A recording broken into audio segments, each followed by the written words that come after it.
अस्सलाम वालेकुम, मैं हूं कामिल आरिफ और आप देख रहे हैं मेरा वीलॉग। और आज हम कराची की उस वारदातों के हवाले से बात करेंगे जिससे हर शहरी ही मुतासर हुआ होगा या होने का खदशा रखता होगा।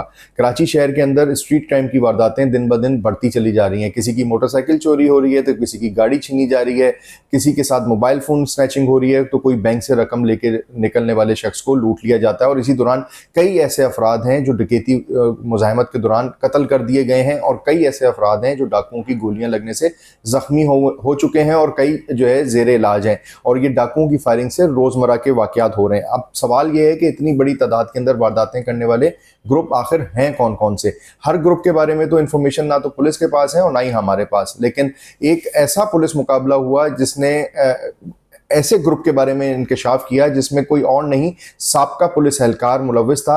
और जिस टाइम के ऊपर ये साबका कैसे हुआ और इसमें इसके खानदान के लोग वारदातों में किस तरह से इन्वॉल्व थे, सिर्फ ये एक पुलिस एहलकार नहीं बल्कि इसके खानदान के लोग भी इसके साथ वारदातें करते थे, इस पूरी तफसीलात के हवाले से हम आपको बताएंगे। और ये पुलिस मुकाबले में 4 मुल्ज़मान मारे गए, जबकि ये 8 से 10 अफराद पर मुश्तमिल ग्रोह है, जिसके बारे में पुलिस का कहना है कि बाकी इसके ग्रोह के जो मुल्ज़मान हैं वो अभी पकड़ना बाकी हैं।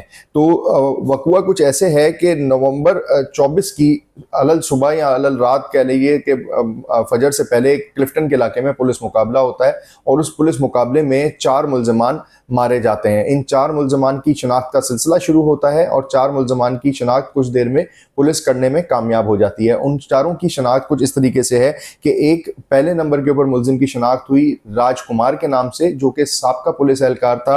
और फिर श्री चंद जो उसका भांजा था उसके नाम से शनाख्त हुई, अब्दुल सत्तार और नवाब उर्फ माची के नाम से ये शनाख्त की गई। और चारों मुल्ज़मान के हवाले से पुलिस ने कुछ देर बाद ये दावा किया, और जो इन्वेस्टिगेशन में चीज़ें सामने आई वो ये थी कि इन्होंने कुछ रोज़ कबल, यानी कि जिस दिन ये मुकाबला हुआ उससे 2 हफ्ते पहले तकरीबन क्लिफ्टन के ही इलाके में एक साबका प्लेयर को जो सिक्योरिटी गार्ड की फ़राइज़ अंजाम दे रहा था और बैंक से रकम लेके निकला था 5 लाख रुपए छीनने के दौरान उसे कत्ल कर दिया था। जबकि फिर ये और इंकशाफ ये सामने आया कि इन्होंने साबका पुलिस चीफ CPLC के एक चीफ थे, उनके अजीज़ को भी कराची में कत्ल किया था। इसी तरीके से क्लिफ्टन के इलाके में आसिफ बिलवानी नामी एक ताजर थे जिनको दौरान डकैती इसी ग्रुप ने कत्ल किया था, और वो भी डकैती मुज़ाहमत के दौरान कत्ल किया था। तो अब तक ये जो 4 मुल्ज़मान मारे गए जिसमें साबका पुलिस एहलकार उसका भांजा भी शामिल है, उन चारों ने अब तक जो है 3 अफराद को दौरान डकैती कत्ल किया था। अच्छा, इसमें एक चीज़ और इंकशाफ सामने आया,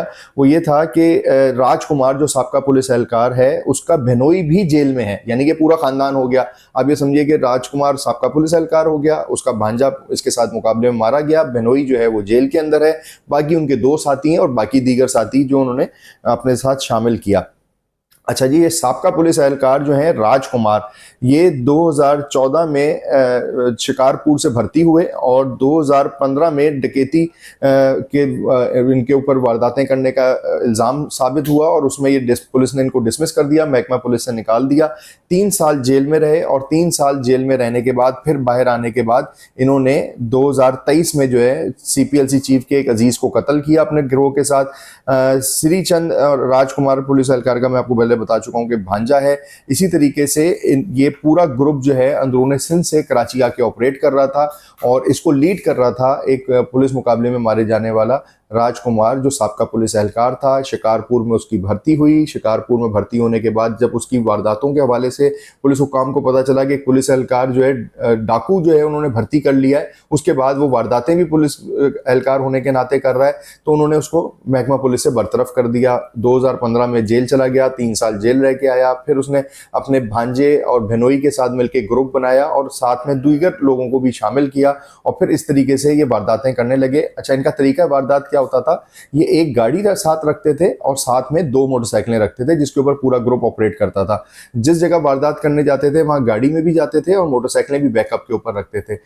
जिसने आसानी से रकम दे दी उससे आसानी से रकम छीन लेते थे, और जिसने मुज़ाहमत की उसे गोली मार देते थे।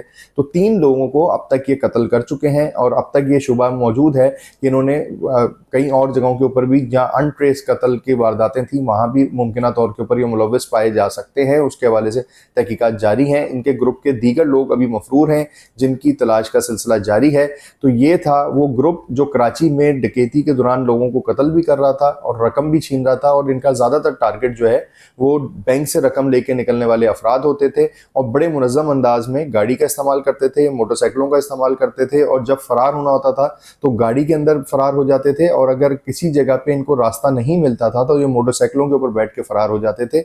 असला जो है वो गाड़ी में ज़्यादातर रखते थे, और जब जिस जगह पे लूट मार करनी होती थी वहाँ पे गाड़ी से असला निकाल के मोटरसाइकिल वालों को दे देते थे, और फिर एक बंदा जो है रकम लेके फरार हो जाता था, एक बंदा असला लेके निकल जाता था, और सब आपस में यहाँ से मुख्तलिफ रास्तों से फरार हो जाते थे, फिर किसी जगह जमा होते थे, रकम का बंटवारा होता था, और फिर इसी तरीके से मुनज़्ज़म तरीके से वारदातें करते थे।